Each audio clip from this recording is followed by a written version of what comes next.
एक व्यक्ति, एक भिखारी एक होटल रेस्टोरेंट के सामने बैठा है, और जैसे ही भीड़ आती है, पटेल साहब ये बहुत प्यारी कथा है, जैसे ही भीड़ आती है तो उस भीड़ में भरा भीड़ के साथ जाता है और भीड़ में भोजन करके फिर वापस आ जाता है। सुनना, उस भीड़ के साथ जाता है, भीड़ में भोजन करके आ जाता है। तो उसका जो मैनेजमेंट व्यक्ति था, मैनेजमेंट वाला, उसने कहा कि एक व्यक्ति रोज बिना, सेठ से कह रहा है कि सेठ जी एक भीड़ में आता है एक व्यक्ति और रोज भोजन करके फ्री में चला जाता है भीड़ के साथ, किसी को आज तक पता नहीं, आज 1 महीना हो गया, 1 महीना हो गया और वो भीड़ के साथ आता है और भीड़ के साथ भोजन करके चला जाता है।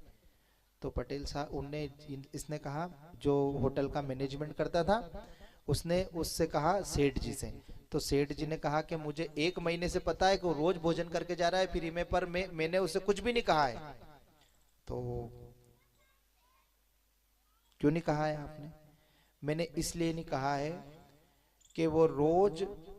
12 बजे से बैठता है और 12 बजे से प्रार्थना करता है, 12 बजे से लेकर 3 बजे भीड़ आती है और भीड़ के साथ चला जाता है। मैं ये सोच रहा हूं कि भगवान उसके ही लिए भीड़ भेजता है, भीड़ उसके लिए भेजता है भीड़। और अगर मेरे यहाँ इतनी भीड़ में अगर एक व्यक्ति बिना पैसे से भोजन भी कर लेगा तो कोई दिक्कत नहीं, क्योंकि हो सकता है उसकी वजह से भीड़ आ रही हो, कभी हो सकता है उसके ही पुण्य से मेरी दुकान चल रही हो। अगर मैं उसे बिना भोजन के खिला दूं और दूसरे दिन भीड़ नहीं आए तो मेरी दुकान का तो काम हो जाएगा। तो इसलिए कभी भी ये ना समझे, हम जितने लोग, हम परिवार, जितना परिवार बड़ा रहेगा, ना जाने किसके भाग्य से हमारे घर में अमन चमन है। अगर हम किसी व्यक्ति को जब मालूम चलेगी अलग हो कि तो सोच पड़ेगा साहब के का भाग से खा रहा था ये,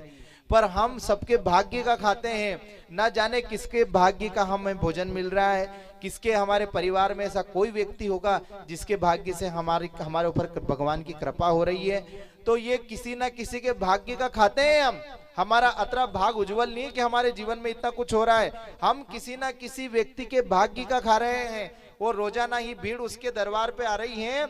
तो वो यूं सोच रहा है कि मेरे इतना अच्छा भोजन नहीं बना रहा हूं कि इतनी भीड़ आ जाए, पर ये रोज भिखारी भगवान से प्रार्थना करता होगा और भगवान ठाकुर जी भीड़ भेजते हैं।